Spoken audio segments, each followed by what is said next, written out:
Magandang gabi mga mahal kong kaibigan. Premiere ngayon sa inyong mga screen. Hindi pa natin napag-uusapan ang tungkol sa ating mga siko. Pero nangangailangan din ito ng atensyon. Problema rin ito, hindi nga lang kasing dalas ng iba, pero nangyayari pa rin. Kaya ngayon, matututuhan natin kung paano alisin ang sakit sa bahagi ng siko. Ganito ang mga nangyayari na tinatawag na epicondylitis. Tinatawag itong ganitong sakit, syndrome, sintomas, kapag nagkakaroon tayo ng pamamaga sa mga umbok ng buto sa siko, mga buto sa siko. Ano ba ang mga ito? Ito ay isang bahagi sa buto ng itaas na braso. Dito, sa mga ganitong lugar, kung saan nakakabit ang mga litid ng iba't ibang kalamnan ng bisig. Dahil sa sobrang paggamit ng mga kalamnan na ito, dahil sa sobrang pagkakarga sa mga kalamnan na ito, o kaya, pamamaga ng mga litid, nakakaroon ng sakit sa bahagi ng umbok ng buto sa siko. Maaring mamaga ang sapi ng buto. Maaring mamaga ang mga litid pagkatapos nito. Pagkatapos ng labis na paggamit, kadalasan, ang nangyayari ay hindi na kayang magtrabaho ng matagal ng kalamnan. Sa panahong iyon ito ay humihina, nagkakaroon ng atrophy, at pagkatapos ay ang susunod na paggamit ay nagdudulot na ng tuloy-tuloy na sakit. Nagkakaroon ng limitasyon sa bahagi ng siko. Kilalang-kilala rin ang mga sakit na ito sa tawag na tennis elbow. At sa ilang mga bansa, kung saan ang mga mayayaman ay naglalaro ng golf, doon din nade-develop ang tinatawag na golfer's elbow. Hindi natin kilala ang sakit na ito. Hindi tayo sanay sa mga ganitong gawain. Hindi tayo sanay at madalas sumasakit ang likod natin dahil sa pala. Hindi rin tayo naglalaro ng tennis, kadalasan table tennis lang. Kaya kadalasan, ang mga ganitong sintomas ay lumalabas sa atin dahil sa mga mechanical na sobrang puwersa. Halimbawa, kapag pinipiga mo ang basahan ng ganito, minsan sumasakit din. Galing sa golf, sa pagpiga ng basahan, at sa tennis din, sa madaling salita. Ganitong mga sakit ang nararanasan. Paulit-ulit man o bigla ang galaw, hindi mahalaga kung alin. Mas mahalaga kung ano ang gagawin natin dito. May dalawang kalamnan na pinaka-importante, dito tayo magsisimula. Madalas sumasakit kapag binabaluktot, tinutuwid, o ginagalaw ang pulso. Hindi mo rin kayang humawak ng mahigpit o magbuhat. Minsan, pati ang takuri ay hirap ng hawakan. Umaabot na rin ang sakit hanggang sa kamay minsan. Sa totoo lang, para tuluyang mawala ang lahat ng ito, kailangan mo lang ng 4 na galaw. Kailangan mong matutunang gawin ng maayos ang mga galaw na ito. Dalawang galaw ito, pronasyon at supinasyon. Pag-ikot ng palad papaloob, pag-ikot ng palad pataas. Pronasyon at supinasyon, dalawang kalamnan, pronator at supinator. At pagbaluktot ng pulso, papaloob kasama ang mga daliri. At palabas. Itong grupo ng mga flexor ng pulso, flexor ng mga daliri, ilan sila roon? May ulnar na tagabaluktot ng pulso, radya na tagabaluktot ng pulso, at tagabaluktot ng mga daliri na mababaw at panloob. Hindi mo kailangang malaman lahat para mawala ang sakit. Ang mahalaga dito ay gawin mismo ang galaw, dahil gumagana lahat habang ginagawa ito. At sa kabaligtaran ng galaw na ito ay ang pag-extend. Sabay! Sa mga galaw na ito, malalaman mo rin kung alin ang pinakamasakit sa iyo. Habang ginagawa natin ang mga ehersisyo na gagawin natin na yon, lahat ng mga kalamnan na ito ay gagana ng paisa-isa. At kung nakakaramdam ka ng sakit habang halimbawa iniikot mo papaloob, malamang ito ay may kinalaman sa pagkasira ng pronator. Kung ang pag-ikot palabas ay nagdudulot ng sakit, malamang ng supinator ang mas malamang na nasira. Kung itong galaw na ito ang nagpapasakit, merong problema sa paggalaw dito, maaring dahil sa pamamaga ng mga litid, o baka sobrang hinaan ng mga kalamnan, kaya pati pag-urong nito ay nagdudulot na ng sakit. Ibig sabihin, ang galaw na ito ay dahil sa mga kalamnang tagapag-unat ng pulso. Ang kabaliktaran ng extensor ng pulso ay ang flexor ng pulso at daliri, pati na rin ang extensor ng mga daliri at pulso. Malinaw ang ibig sabihin. Magsisimula na tayo sa mga ehersisyo mga kaibigan. Una ay ang pag-ensayo ng pronator, ganito ang galaw. Para dito, ikinabit ang goma sa gilid. Mas maganda kung sa hamba ng pinto ito ilalagay, mga kasing taas ng siko o bahagyang mas mataas o mas mababa. Hawakan ang goma ng ganito at gawin ang ganitong pag-ikot papaloob. Ibig sabihin, iikot tayo dito. Pero ngayon, ginagawa natin ito na may tension. Kung nakakaramdam ka ng sakit habang ginagawa ang galaw na ito, simulan mo muna ito ng nakapirme lang. Ibig sabihin, huwag mong gawin ang buong pag-ikot, kundi paikutin mo lang hanggang sa ang hinalaki mo ay nakaturo pataas. At sa ganitong posisyon, hawakan mo lang ang kamay mo. Kung wala ka namang nararamdamang sakit, pwede mong gawin ang buong saklaw ng galaw kung hanggang saan mo kaya. Subukan mong gawin ng medyo mabagal ang pabalik na galaw dahil ang pabalik na galaw ang pinakamahirap para sa kalamnan. Ibig sabihin, dito mas malaki ang natatanggap na bigat ng kalamnan. Ito ang ehersisyo natin para sa pronator. Dalawang paraan. Una, ito ay ginagawa ng gumagalaw. Inunat, hinawakan ng 1 segundo, tapos ibinalik ang galaw. Inunat ulit at ibinalik. Pwedeng bilisan ang unang galaw. Pero ang pangalawa ay gawin nating mas mabagal.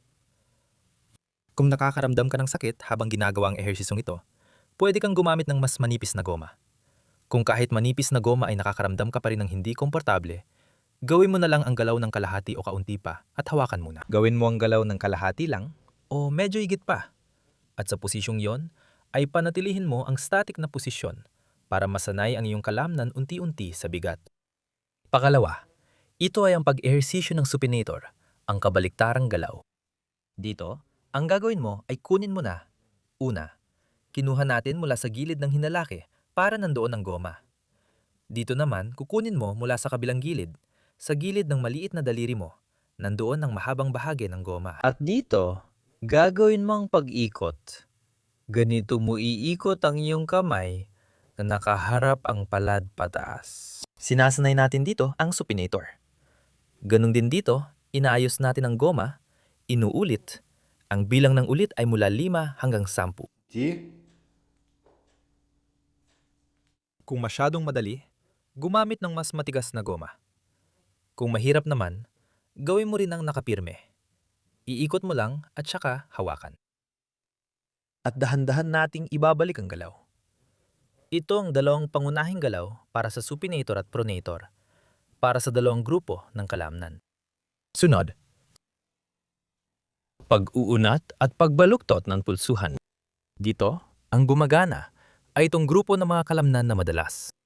Практически Halos hindi ito nagagamit sa araw-araw na buhay. At kadalasan, mas mahina ang pagkakabuo ng bahaging ito ng kalamnan kaysa dito. Kaya dito tayo magsisimula. Dito, hawakan mo ang goma sa ganitong paraan at gawin ang galaw papunta rito. Ibig sabihin, sa sandaling iniunat natin ang ating pulso, ang mga kalamnan sa likod ng ating bisig ang siyang umiigting. Dito matatagpuan ang grupo ng mga pangunat. Dito matatagpuan ang mga extensor ng pulso, mga extensor ng mga daliri ng kamay.